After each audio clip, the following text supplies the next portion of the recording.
Support comes from the Missouri Forest Products Association. Missouri produces wood pallets, railroad ties, white oak barrels, hardwood floors, and more.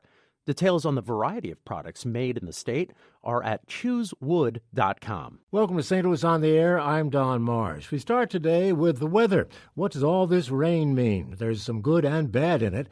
Joining us for a few minutes is Mark Fuchs, hydrologist with the National Weather Service. Mark, thanks for being with us. My pleasure, Don. I'm sure it's a busy day for you. Oh yeah, we've been monitoring a number of streams throughout eastern and central Missouri, and we're putting out flood warnings in some areas. It's the flood warnings basically are indicative of river stages that are expected to exceed flood stage.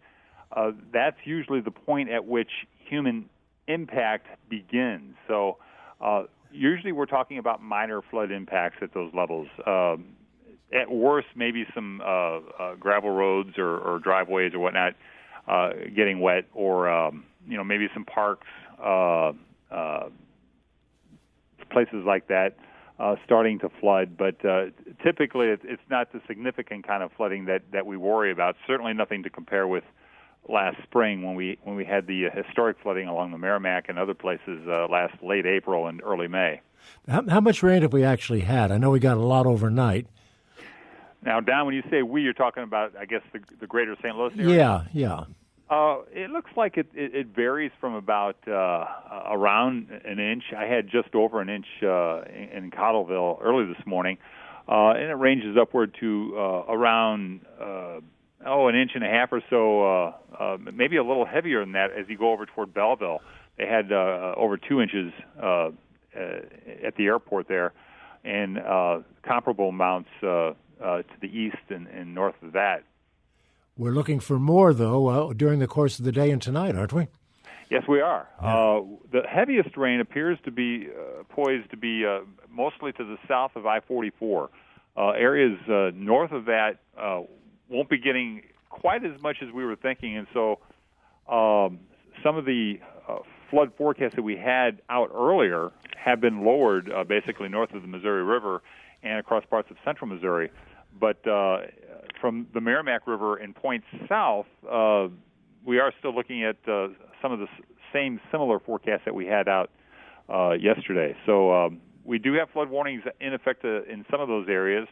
Obviously, if you see water on a road, no matter how confident you may be in terms of the water depth, turn around, don't drown. I mean, we do not know, in many cases, how deep that water is. Sure, that's a warning. We have to heed that warning every time we get any kind of flooding. Mark, one of the reasons we wanted to talk with you is our concern over the drought that we've been talking about for the last several months. Is this enough to eliminate that particular issue? Don, I'd say it really is. Right now, as of this moment, we are only on the very edge of what we considered abnormally dry conditions or D0 conditions on the drought monitor. And those D0 conditions, as of last week, covered most of northeastern Missouri and really most areas north of I-44. I think by now, though, with today's rainfall and yesterday's rainfall, that drought monitor gets updated every Thursday for conditions valid Tuesday morning, this morning. And I would say our D0 conditions are pretty much a thing of the past.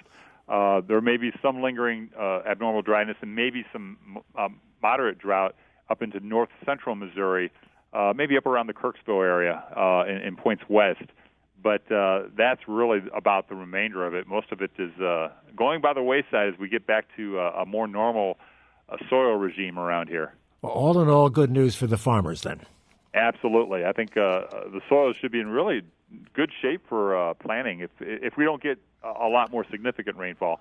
The problem is we do have rain in the forecast over the next week or so, and that's something we'll have to watch.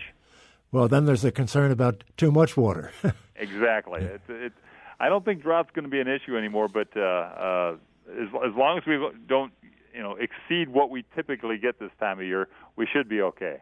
Well, I want to thank you, Mark Fuchs, so much for being with us and bringing us up to speed now that we're finally getting the rain that we so desperately needed. Thank you, sir. You're certainly welcome, Don. Mark Fuchs with the National Weather Service.